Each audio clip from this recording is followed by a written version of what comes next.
Nagpapakumbaba, humihingi ng kapatawaran sa lahat ng aming mga pagkukulang sa iyo, sa lahat ng aming kasalanan na nagagawa sa iyo, Panginoon. Nawa, linisin niyo po, Panginoon, ang aming puso, ang aming isipan, upang sa ganon, kami po, Panginoon, ay maging karapat-dapat sa iyong harapan, Panginoon. Lord, salamat sa lahat ng mga pagpapala na ibinigay niyo sa amin sa araw-araw. Patuloy niyo kaming pagpalain, O Diyos. Kayo po, Panginoon, ang siyang mag-provide sa lahat ng aming pangangailangan sa araw-araw, Panginoon. Lord, hinihiling ko po, Panginoon, ang iyong presensya sa oras na ito, Panginoon. Samahan niyo po kami sa oras na ito, sa simula hanggang sa matapos ang aming gawain, Panginoon. Lord, nawa ikaw ang may taas, ikaw ang madakila, at ikaw ang maluwalhati sa gabing ito. Maraming salamat, O Diyos. Ito pang aming panalangin sa pangalan ni Jesus. Amen.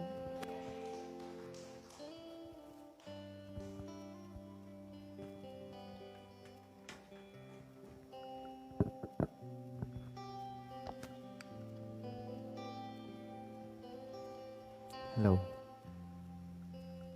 Ayan po. Isang pagpalang gawi po sa ating lahat. Alam ko po na yung iba sa atin, bago tayo pumunta dito sa panambahan, bago tayo makarating dito ng ligtas, alam ko may mga ginawa muna tayo, may mga alalahanin tayong daladala. Pero mga kapatid, sa oras na to, sa gabi na to, isang tabi muna natin yung mga alalahanin natin, yung mga problema na pumapasok sa isip natin, at gawin natin, mag-focus tayo para sambahin ang ating Panginoon. Siya lamang, wala nang iba. Kaya naman mga kapatid, huwag nating sayangin yung pribilehiyo na muli makakasamba tayo sa Kanya. Huwag nating sayangin na iparamdam sa Diyos kung gaano natin kamahal, kung gaano tayo ka-thankful sa lahat na nagawa niya sa atin. Kaya naman mga kapatid, samahan niyo kami at sabay-sabay nating purihin, sambahin ang ating Panginoon na nagmumula sa ating mga puso. Hallelujah. Kaya awitan natin siya ng basta't ikaw lamang. Dahil ang ating Diyos lamang, wala nang iba. Hallelujah. Sa buhay ko, ikaw ang bukas.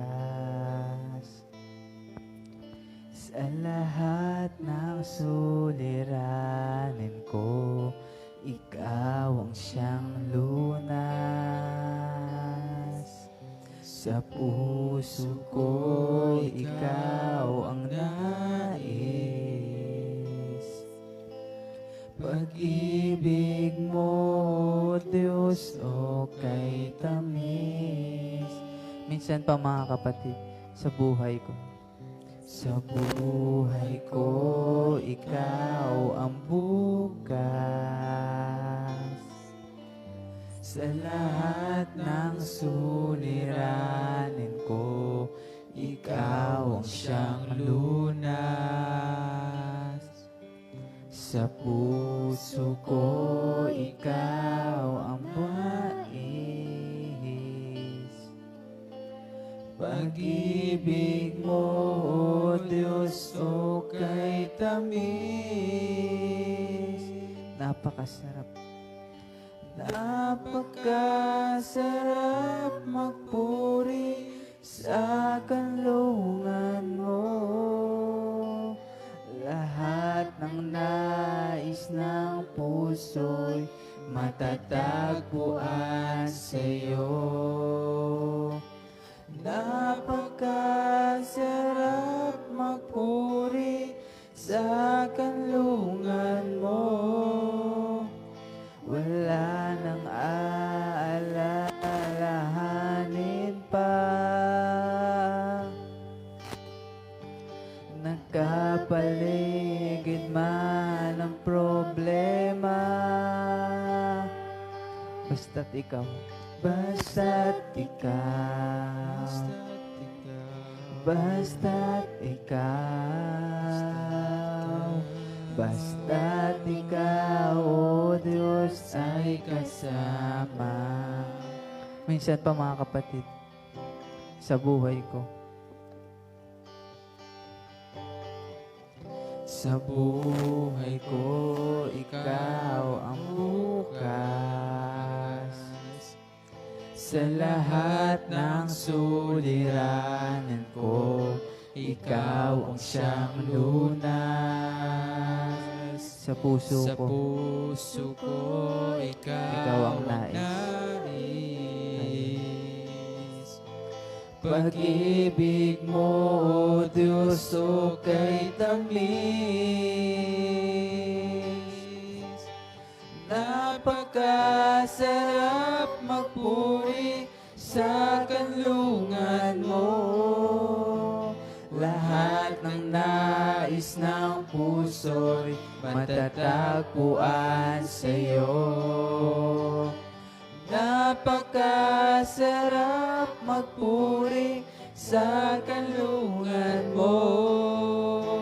Wala nang aalalahanin pa. Nagkapaligid man ang problema. Napakasarap magpuri sa kanlungan mo. Lahat ng nais ng puso'y matatagpuan sa'yo. Napakasarap magpuri sa kanlungan mo. Wala nang aalalahanin pa. Nakapaligid man ang problema. Napakasarap magpuri sa kanlungan mo. Lahat ng nais ng puso'y matatagpuan sa'yo. Napakasarap magpuri sa kanlungan mo. Wala nang aalalahanin pa. Nagkapaligid man ang problema. Minsan pa. Napakasarap magpuri sa kanlungan mo. Lahat ng nais ng puso'y matatagpuan sa'yo. Napakasarap magpuri sa kanlungan mo. Wala nang aalalahanin pa. Nagkapaligid man ang problema. Minsan pa napakasarap.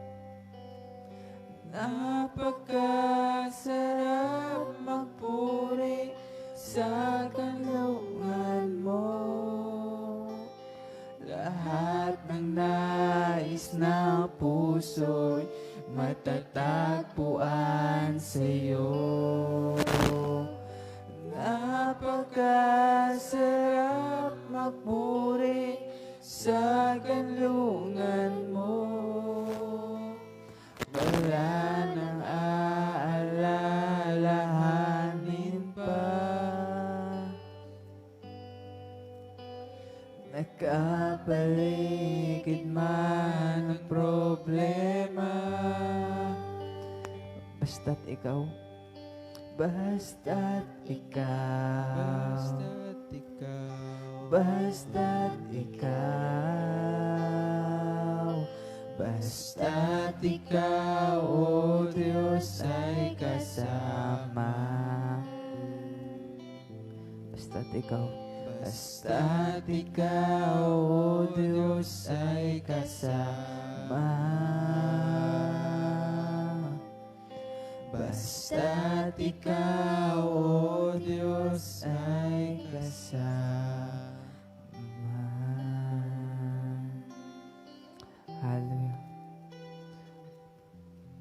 Tunay nga po, Diyos, na napakasarap magpuri sa kanlungan mo. Dahil kahit sa dami ng problema namin, Lord God, sa dami ng pagkukulang namin, Lord, kahit hindi po kami nagiging tapat, patuloy, Lord God, andiyan ka. Patuloy mo kami minamahal. Patuloy mo kami binibigyan ng kalakasan. Na kahit sa gitna ng problema, Lord God, di mo pinaparamdam na mag-isa kami. Kaya, Lord God, patuloy ka namin pupurihin. Wala na kaming ibang hahanapin, kundi ikaw lamang, Lord God. Kaya, mga kapatid, sa gabing ito, huwag mong hayaan na hindi mo maramdaman yung presensya ng Panginoon. Hanapin natin siya sa pamagitan ng ating pagsamba. Dahil naniniwala ako, mga kapatid, na kapag hinanap natin siya, sinamba natin siya na nagmumula sa ating mga puso, makakatagpo natin siya. Kaya muli, mga kapatid, sambahin natin, purihin natin ang ating Panginoon nagmumula sa ating mga puso. Awitan natin siya. Wala nang hahanapin pa. Hallelujah. Kapayapa ang nagmumula sa iyo. Kaaligayahan.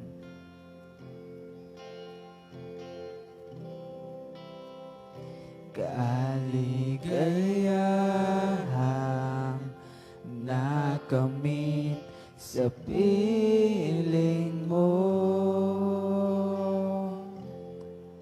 Kapayapaan.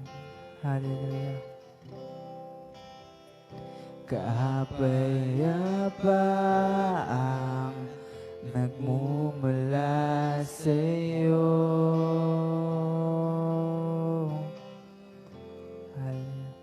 Kaligayahan. Kaligayahan nakamit sa piling mo.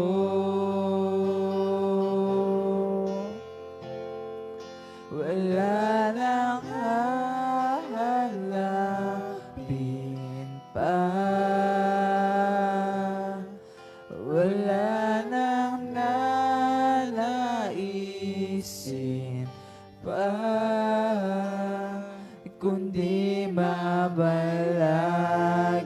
sa piling mo, aming Ama. Wala nang papantay sa iyo, nag-iisang Panginoon. Kaya ang naisin ng puso ko sa piling mo. Minsan pa, mga kapatid, sambahin natin ating Panginoon. Kapayapaan. Hallelujah. Kapayapaang nagmumula sa iyo. Kaaligayahan, O Diyos. Kaaligayahan nakamit sa piling mo.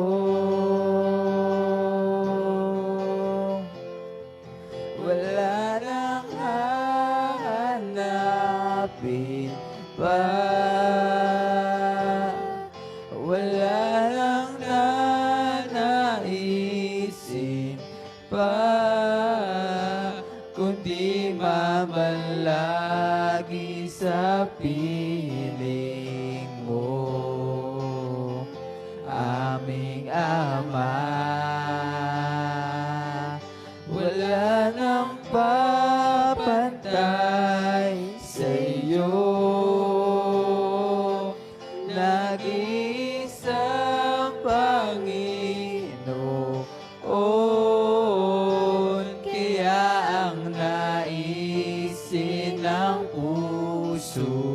ko sa piling Wala nang hanapin pa. Wala nang nanaisin pa, kundi mamalagi sa piling mo, aming Ama. Wala nang papantay sa iyo, nag-iisang Panginoon, kaya ang naisin ng puso ko sa wala nang hanapin pa. Wala nang nanaisin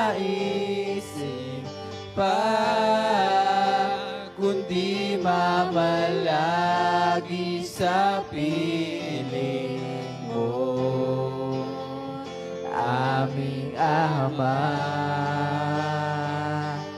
Wala lang papantay sa iyo, nag-iisang Panginoon, kaya ang naisin ng puso ko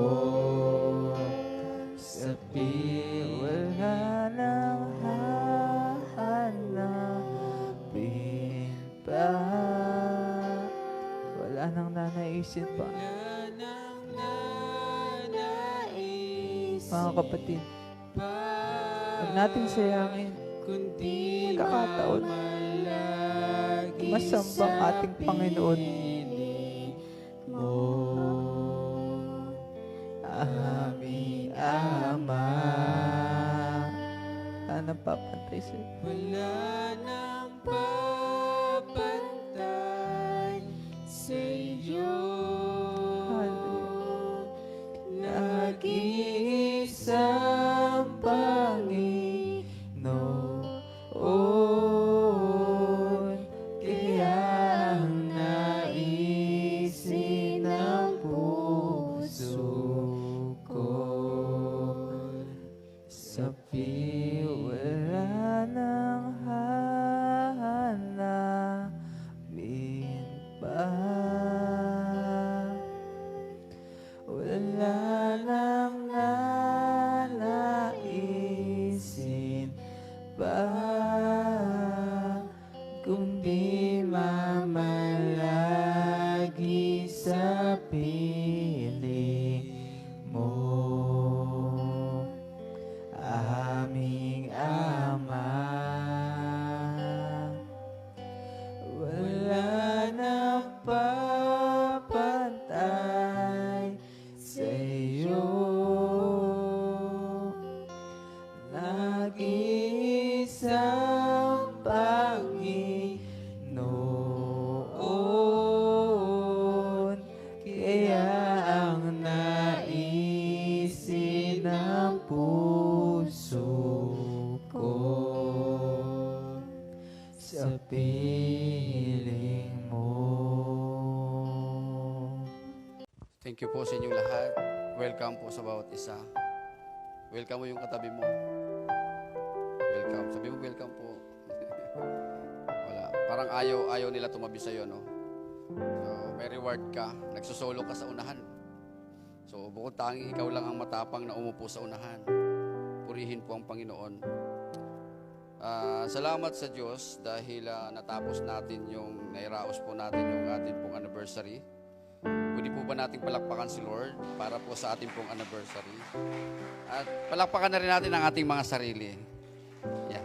Salamat po sa Panginoon. Napakabuti po ni Lord. Ako, nagpapasalamat ako kasi mayroon po akong nahiram. Mayroon po akong nahiram na tablet. So, matagal ko na po itong pinagpipray. So, buti na lang may nagpahiram. Kaya may mga gamit na po ako medyo malaki. At hindi ko na kailangan magsalamin. Kasi pag yung cellphone ko yung gamit ko, kailangan kong magsalamin. Ayoko masanay na nakasalamin kasi yung mata ko, pag nasanay na sa salamin na lang. Kaya ayoko siyang sanayin na nakasalamin kasi lalo na sa panahon natin ngayon, pag pumupunta ka ng SM, kailangan naka-face mask, naka-face shield. Can you imagine, naka-face shield ka na, may salamin ka pa. Diba, ang hirap. Kaya ayoko sanayin. May mga pagkakataon lang na talagang pag maliit yung letra, kailangan ko talaga magsalamin. Pero pag kaya naman, yan, kasi mga 150 pa lang naman, 150 to 200 yung grado po ng salamin. Yan. Purihin si Lord.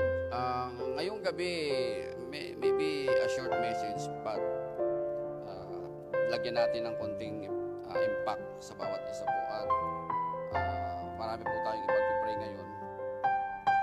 So, ang atin pong pag-uusapan ay moving forward or going on, keep going. Yan po yung pag-uusapan natin, keep going. So, keep going. Also, keep going and continue is the same. Keep going, continue, moving forward, yung mga ganyan. Sa mga nanay na nandito, or sa bawat kabataan na nandito, alam ko na naririnig nyo na yung Bataan Nuclear Power. Narinig nyo na ba yun? Kapag narinig mo na yun, ibig sabihin, maedad ka na. Si Ate Annalyn, hindi kumikibo eh. Kunyari, hindi niya yun narinig. Kunyari, hindi niya yun alam. Base sa atin pong nalaman, hindi po ito ayon lang sa akin pong pag-aaral, kundi meron akong mga nabasa at narinig na ito daw pala ay isa pong proyekto ng dating presidente na si Marcos para po magkaroon ng murang kuryente ang buong Pilipinas. Di ako sigurado kasi naka-FB Live po tayo. So, ang nangyari ay hindi siya nagtuloy. Kaya ang epekto, ano yung epekto? Ang mahal ng kuryente. And supposed to be, ini-enjoy na ng mga Pilipino yun ngayon. Yan, yung Bataan Nuclear Power Plant na yan. At alam nyo sa Ilocos, sa Batak, Ilocos Norte o Ilocos Sur, meron akong napanood. Ang kuryente nila, kahit meron silang rep, hindi umaabot ng 100 isang buwan. Dahil sa windmill, yung windmill. Can you imagine kung natuloy yung nuclear power plant, so buong NCR, buong Luzon, at pwede itong tumawid ng Mindanao Visayas and Mindanao. Kasi dati, sa time po nila, pwedeng imposible, kasi tatawirin ng dagat Pero ngayon, wala nang imposible. Tingnan niyo po, yung Cordoba at saka yung Cebu, may tulay na. Na dating akala mo imposible. At pinaplano na naman yung Mindoro or Batangas at Mindoro. Tapos isusunod na yung Samar at saka Bicol. Pag nangyari yan, naku, ang ganda na ng Pilipinas. So balik tayo sa Bataan Nuclear Power Plant. Yung epekto po nito ay, of course, number one, nagmahal ang kuryente. Siyempre, kapag mahal ang kuryente, may domino effect. Domino effect, alam niyo po yung domino. Pag tinumba mo yung isa, dire-diretso, di ba? So, may domino effect po yun. Siyempre, pag mahal ang kuryente, automatic, mahal na rin yung gasolina, mahal yung lahat ng mga bilihin, mahal. Kung natuloy yun, sana mura ang kuryente. So, may domino effect yun. Mura dapat lahat sa panahon natin ngayon. Bakit ba hindi naituloy? So, controversial. Hindi natin pag-uusapan yun. Ang pag-uusapan natin, kung natuloy, ito yung epekto. At dahil hindi natuloy, ito yung epekto. Alam niyo po ba na sa pamumuhay natin bilang isang Kristiyano, mayroon ding domino effect kapag hindi tayo nagpatuloy bilang isang Kristiyano. Para bang Bataan Nuclear Power Plant yung ating buhay bilang isang Kristiyano. Kapag hindi natin itinuloy, ang epekto, feeling mo mahal lahat ng mga bilihin. Bakit? Kasi wala kang pera. Bakit wala kang pera? Kasi wala kang blessing. Pero kapag itinuloy mo ang pamumuhay mo bilang isang Kristiyano, yung blessing, raragasa yan. Darating sa iyo na parang rumaragasang tubig.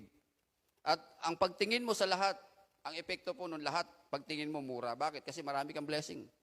Alam nyo, kaya nagmamahal ang isang bagay, tinan nyo yung mga may pera, yung may mga card, credit card, or kahit yung may mga pera. Pag pumupunta yan ng SM or ng Pure Gold, dampot na lang yan ng dampot, nakalagay ng lagay sa basket, di ba? Naranasan nyo yung ganong klaseng pamimili? Tayo, di ba, tinitingnan mo na yung presyo. Hindi yan masarap. Di ba, ganun? Lalo na kami ni Teacher Lenny, pag pumupunta kami sa, damit, malayo pa lang maganda. Pero pag palapit na ng palapit, lalo na pag nakita ng price tag, papangit siya ng papangit. Papangit siya ng papangit. Can you imagine if we have that kind of life? So, ano po ang gagawin po natin? Alam nyo, yung keep going or continue, ang Greek word po nito ay meno. Meno. Yan po yung pronunciation niya. At ang ibig sabihin po nito is to be still, abide, or remain. We cannot continue until we are remain. We cannot continue. No? Hanggat hindi tayo manatili, hanggat hindi tayo mag-abide, hindi tayo mag-stay sa isang sitwasyon o sa isang bagay. Continue meaning you must stay. There's no continuity if we did not stay in something. Like for example, yung Bataan Nuclear Power Plant, kung nag-stay sila sa plano ni President Marcos, may pagpapatuloy nila yon. But the problem is, because of political issue, they did not stay on the side of Marcos. Tama? Hindi sila nag-stay. That's why, hindi nila itinuloy. They did not pursue. Hindi nila itinuloy. And the same manner sa buhay po natin bilang isang Kristiyano, if we want to keep going, we must stay. Saan? Of course, sa atin pong pananampalataya. Saan? Sa atin pong pagkilala sa Diyos bilang atin pong tagapagligtas. Sa atin pong Ama na nasa langit. At ito po yung payo ni Apostle Paul kay Timothy in the book of 2 Timothy chapter 3 verse 14 and 15. Ngunit ikaw, magpatuloy ka. Ito po yung payo niya. Sa mga aral na natutunan mo at matibay mong pinaniniwalaan, sapagkat kilala mo ang mga nagturo nito sa iyo. Mula pa sa pagkabata, verse 15, alam mo na ang banal na kasulatan na may kapangyarihang magbigay sa iyo ng karunungan tungo sa kaligtasan sa pamamagitan ng pananampalataya kay Kristo Jesus.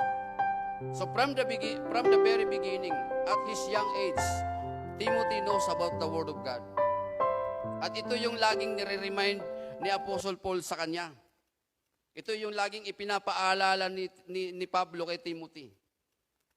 And with regards on this scripture, itong binabasa natin po ngayon, it reminds me na i-remind kayo, tayo na nandito ngayon, na alalahanin natin yung mga time na tayo po ay natuto, na tayo po ay tinuruan during discipleship, holistic.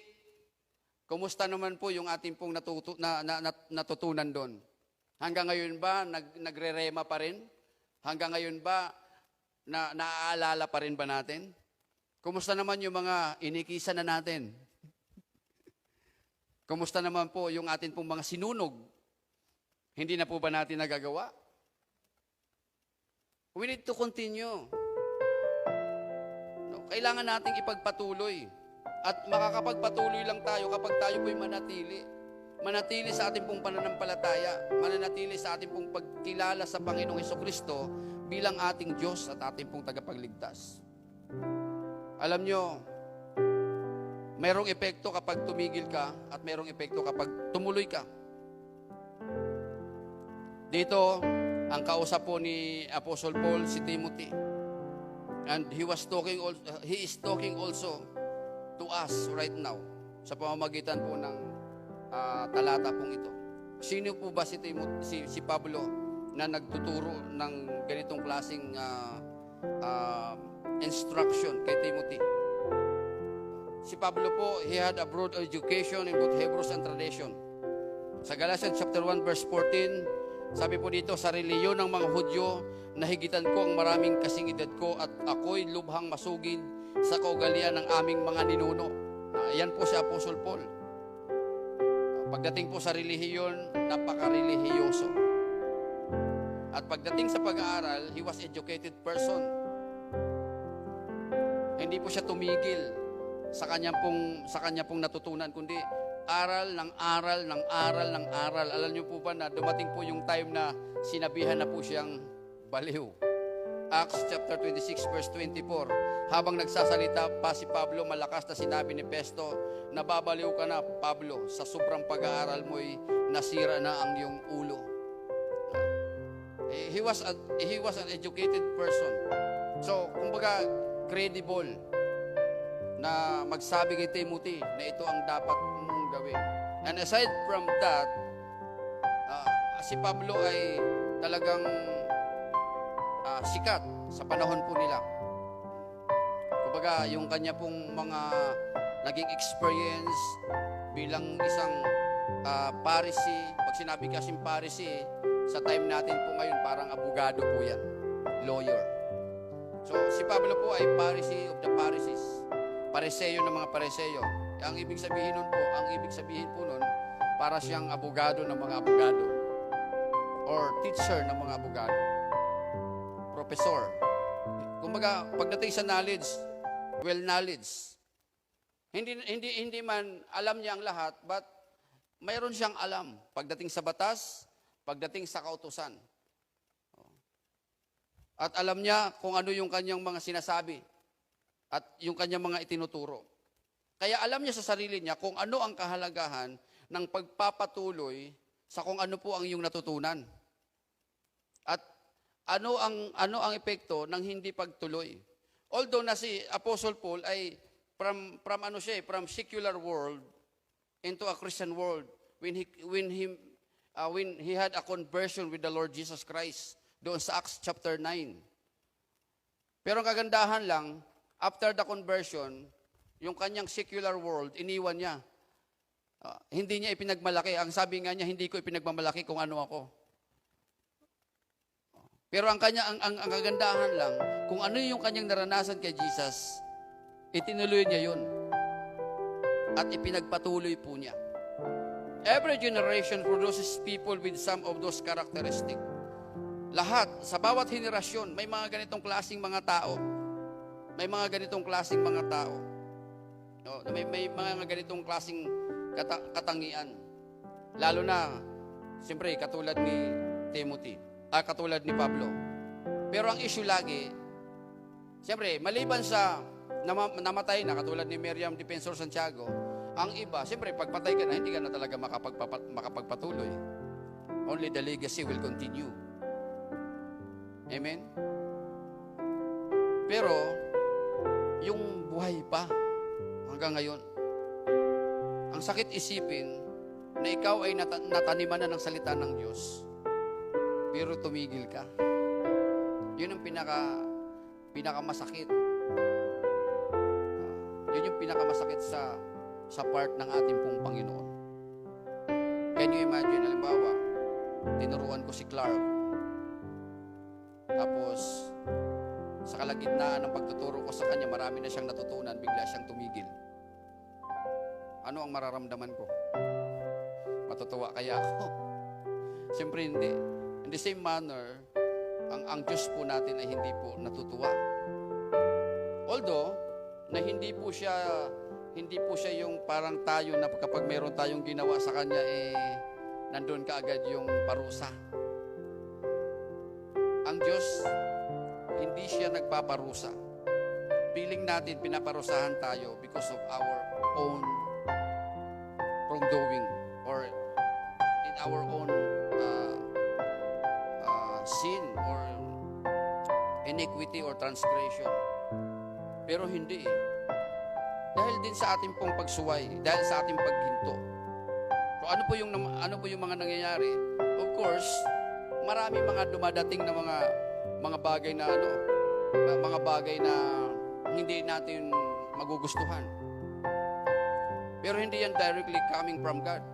That is the result of not, di ba, continuing what we started.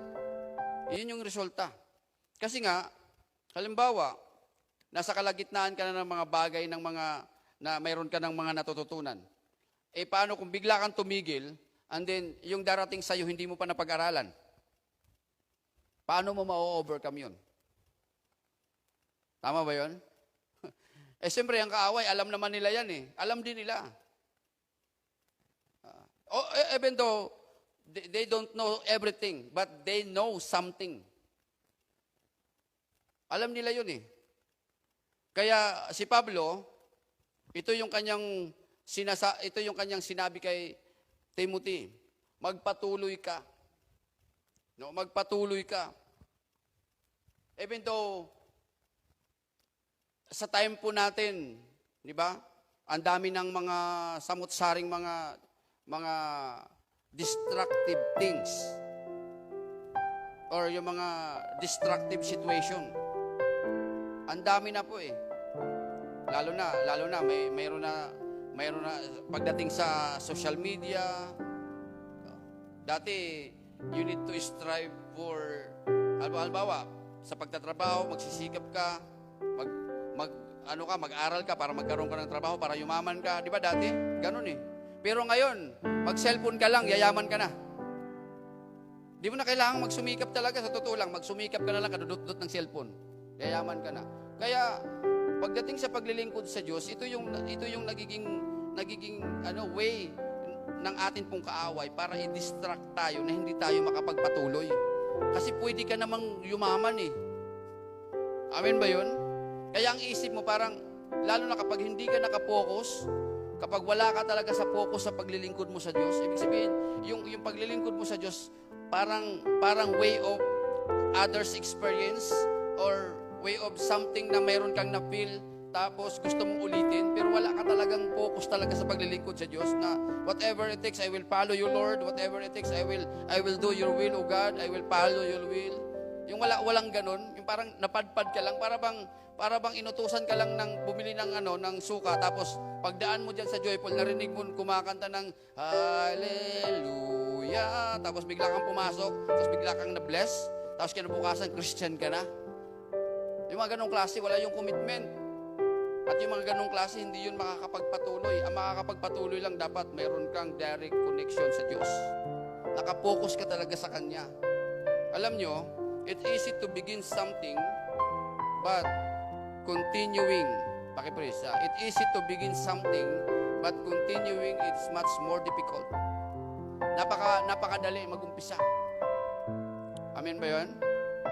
Napakadali mag-umpisa, pero ang hirap makapagpatuloy. Sana bilang isang Kristiyano, bilang isang mananampalataya, magkaroon po tayo ng tinatawag na sprig of hope, maliit na pag-asa sa kabila ng destructive na laging ibinibigay ng kaaway o sa kabila ng mga distraction na mayroon po tayo, magkaroon po tayo ng isang maliit na pag-asa. A little faith, a little hope, and a little faith to God. Na maipagpatuloy po natin, no? Yung atin pong natagpuan. Na-relate ko pa rin, ano? Yung atin pong natagpuan. What is that? Ano po yung natagpuan natin? Yung pag-ibig ng Diyos. Yung kadakilaan ng Diyos sa buhay po natin. Amen ba yun? Huwag po sana natin yun isang tabi. Si Paul po, kinommend niya kay Timothy to follow the teaching. Ito po yung sinabi niya kay Timothy, you must follow the teaching. And you must warn yourselves. Evil men and impostors will grow worse and worse, deceiving and being deceived. Ito yung sitwasyon. Can you imagine, ha? Ito pong sulat na ito is 2,000 years ago. At sinabi na ni Pablo sa kanya kay Timothy, warn yourself. Paalalahanan mo ang iyong sarili. Amen? That is 2,000 years ago. Evil men and impostors will grow worse and worse, deceiving and being deceived. Ano ang ibig sabihin yan sa time po natin ngayon? Ano po ang ibig sabihin yan? Gagawa talaga ang kaaway.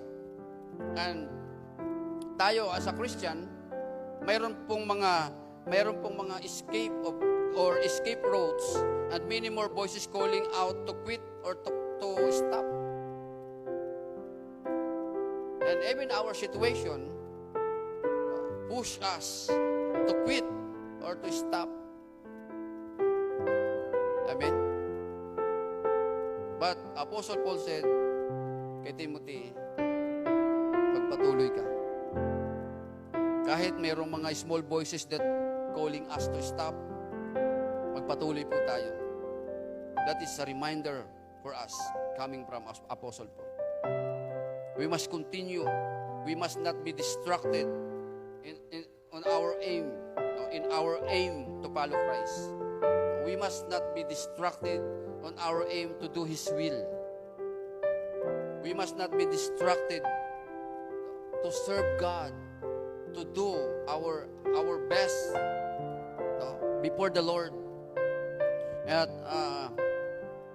kahit na dumating po sa time na tayo po ay nasishake na yung atin pong pananampalataya, Paul is telling Timothy to remain in the things that he has learned and has been assured of. Ang sabi ni Paul kay Timothy, magpatuloy ka sa mga bagay na natutunan mo. Ano po yung mga bagay na natutunan natin, mga kapatid? Ano yung mga bagay na natutunan natin? Yun po yung ating panghawakan. And that things that we learned and had been assured of what we are, yan din yung mga bagay na magbibigay po sa atin ng peace. Magbibigay po sa atin ng kapayapaan. Timothy will find great comfort and security in those things. Then, ano ang dapat gawin? Dalawa lang. Ganito lang siya kasimple. Paano makapagpatuloy? Una, it takes great faith. Not only faith, but great faith. Alam niyo po ba kung gaano kalaki yung great faith? Ano yung malaki? Yung great faith o yung faith?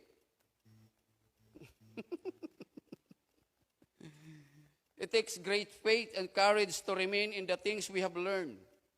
Great faith, kasing liit ng butil ng mustasa. That is great faith. Kasing liit ng buto ng mustasa. Yan po yung great faith. Yan po yung dakilang pananampalataya. Kahit dapat meron tayong ganon kadakilang pananampalataya. Kasing laki ng buto ng mustasa. Kapag wala tayong pananampalataya, hindi tayo magkakaroon ng dakilang pananampalataya. We must have to have a faith in order for us to have great faith. Na kahit yung pananampalataya natin ay katulad ng isang buto ng butil ng mustasa. In order for us to be continue to moving forward, to keep going, we need to have a great faith. Faith, it is the things that we must believe. It is the things that we believe even though we cannot see. That is faith. Minsan kasi ang iniisip natin, instant. Meron bang instant sa mundo na nakakapagbigay ng sustansa sa tao? Nalaman ko yung instant noodles, hindi pala instant yun. Hindi pala totoong instant yun.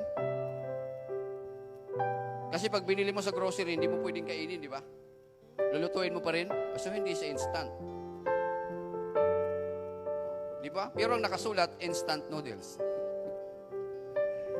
Kasi lahat ng instant, masama.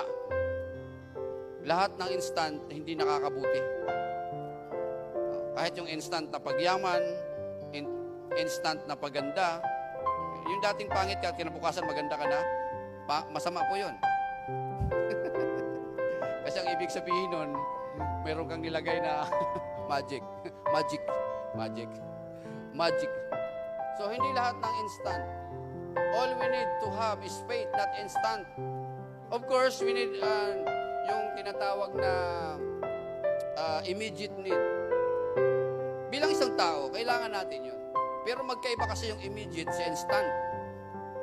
Yung agarang pangangailangan. Yung agarang pangangailangan, nakukuha po yan sa prayer. If we pray, sometimes, yung ating immediate need dumadating. At it's very helpful for us to have that kind of faith. Si Timothy, ito yung mayroon siya. Yung great faith. And we must be attained also. We must have this kind of faith also in us. For us to continue. For us to keep going. Even though there's a distraction in the middle of the, di ba? Yung sa gitna ng atin pong paglalakad, patungo po sa landasin ng ating Panginoon. Dapat mayroon tayong pananampalataya. Hindi yung pag naglakad ka sa dilim, tapos feeling mong may multo, hindi ka na didiretso. What I mean is, ang buhay kasi natin, mayroon talagang dilim. Hindi puro liwanag. Pero kapag mayroon kang liwanag sa puso mo, automatic yun, mawawala ang dilim sa daraanan mo. Ibig sabihin, kung mayroon kang Kristo sa puso mo, lahat ng kadiliman mawawala sa daraanan. Meaning, lahat ng distraction. And having that kind of light in our heart, para magkaroon tayo talaga niyan, kailangan natin pananampalataya.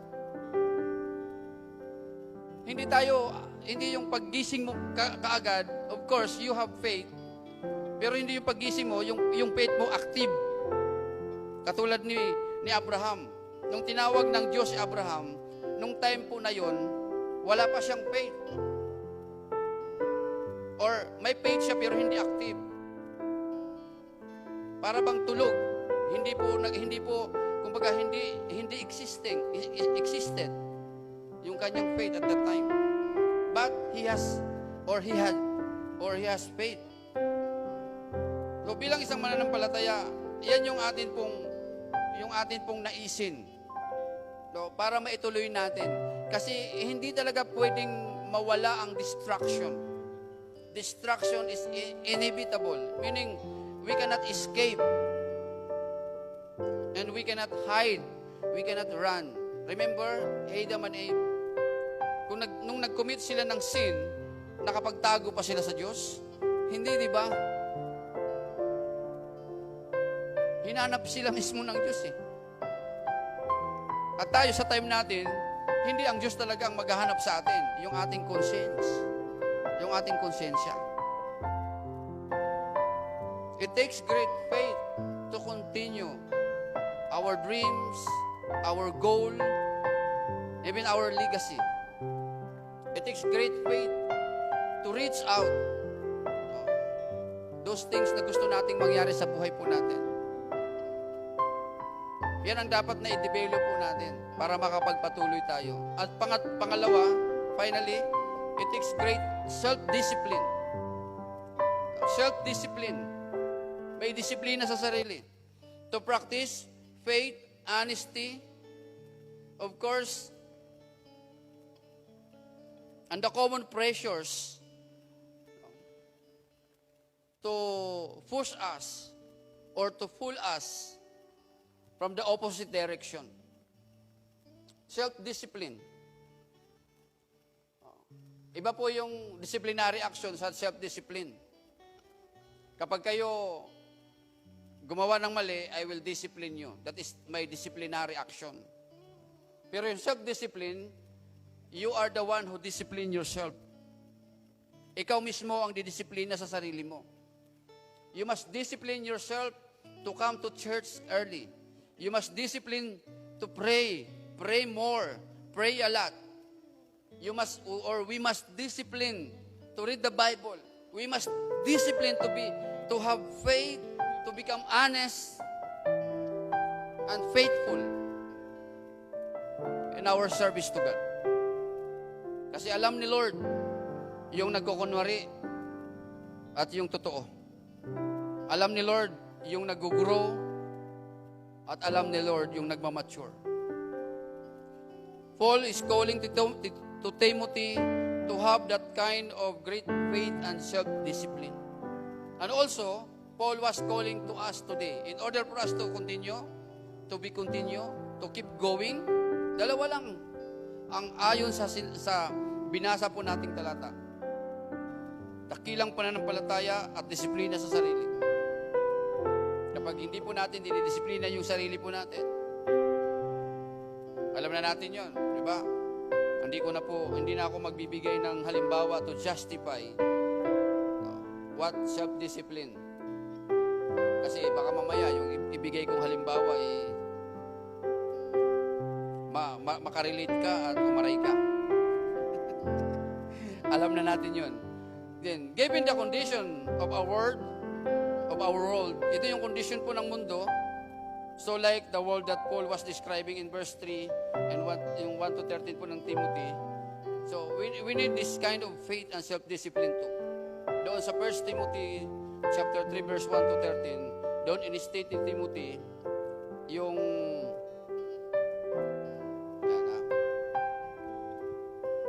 basahin ko lang konti. So, medyo nawala yung akin kung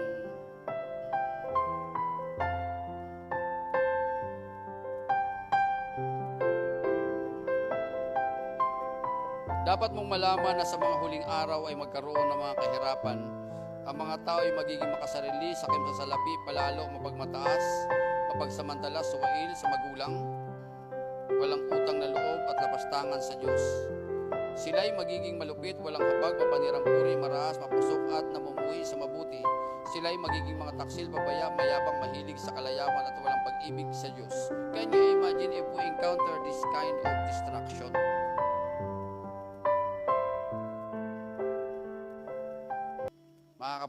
Makakapagpatuloy ka kaya? Verse 5, sila'y mapagkunwaring makadiyos, ngunit hindi naman nakikita ang kapangyarihan nito sa kanilang pamumuhay. Iwasan mo ang ganyang uri ng mga tao. Verse 5. Halimbawa, si Rachel, puspos na puspos. Ibig sabihin, talagang grabe yung kanyang passion na maglingkod sa Panginoon. Pero meron siyang kaibigan, nagpupunta rin sa Joyful. Ganon din sa kanya, nagsiserve din, pero pagdating sa labas, iba yung buhay sa labas. Can you imagine, makakapagpatuloy ka kaya? Ito yung mga klase ng distraction. Amen ba yun? Yung maka-encounter ka ng tao na kunyari Kristiyano, pero hindi pala. Ito yung sa verse 5. No? Sila'y magkukunwaring makadiyos, ngunit hindi naman nakikita ang kapangyarihan nito sa kanilang pamumuhay. Ano ibig sabihin nun? Hindi nakakita ang kapangyarihan ng Diyos sa kanilang pamumuhay. Hindi, ang paalala ni Pablo kay Timothy, iwasan mo ang ganyang uri ng mga tao. Kaya kung hindi naman makakatulong sa pamumuhay mo, hindi makakatulong sa self-development mo, iwasan mo na lang. Amen ba yun? Para makapagpatuloy ka sa paglilingkod sa Panginoon. May ilan sa kanila nagagamit ng panlilinlang upang makapasok sa bahay ng mga babaeng walang pagpipigil sa sarili. Ang mga babaeng ito'y alipin ng kanilang mga kasalanan at ng sarili-sariling pagnanasa. Lahat na gusto matutunan ng mga babaeng ito, ngunit kailan may di sila nakakaunawa. At tulad din Lahanis at Jamres na sumasalungat kay Moses, sila ay sumalungat din sa katotohanan. Wala silang iniisip na kabutihan at hindi tunay ang kanilang pananampalataya. Can you imagine if we encounter this kind of person kasama mo sa church? Pero ano ang laging hinahanap? Katulad ni Janice at saka ni Jamres, ano ang kanilang hinahanap, laging opposition or laging opposite. Lagi silang naghahanap ng mali. Ito yung mga klaseng tao nito. No? Wala silang iniisip na kabutihan at hindi tunay ang kanilang pananampalataya. Ngunit hindi magpapatuloy ang kanilang kasamaan sapagkat makikita ng lahat ang kanilang kahangalan gaya ng nangyari kina Jannes at saka kay Jambres. Ngunit sinunod mo ang aking itinuro. Yan sa verse 10. Hindi ko nilagay kasi mahaba eh. Ngunit sinunod mo ang aking itinuro sa iyo, ang aking ugali at layunin sa buhay. Tinularan mo ang aking pananampalataya, pagtsatsaga, pag-ibig at katapatan. Ito ang atin pong naisin. No, na magkaroon po tayo ng isang pananampalataya, pagtsatsaga, pag-ibig at katapatan. Nasaksihan mo ang mga pag-uusig at paghihirap na dinanas ko sa Antioquia, Iconio at Listra. Napakahirap ng dinanas ko, ngunit sa lahat ng iyon ay iniligtas ako ng Panginoon. Gayon din naman, ang lahat ng nagnanais na muhay na matuwid bilang tagasunod ni Kristo Jesus ay daranas ng mga pag-uusig. Finally, verse 13, samantalang ang masasama ay lalo namang nagpapakasama at ang manlilinlang ay patuloy na manlilinlang at sila man ay malilinlang din. Ang mga masasama ay patuloy na magiging masama. At yung mga nanlilinlang ay sila naman ay malilinlang. So given the condition of our world, ito yung condition po ng mundo po natin. Pag-uwi po ng bahay, basahin niyo po yan. 2 Timothy chapter 3, verse 1 to 13.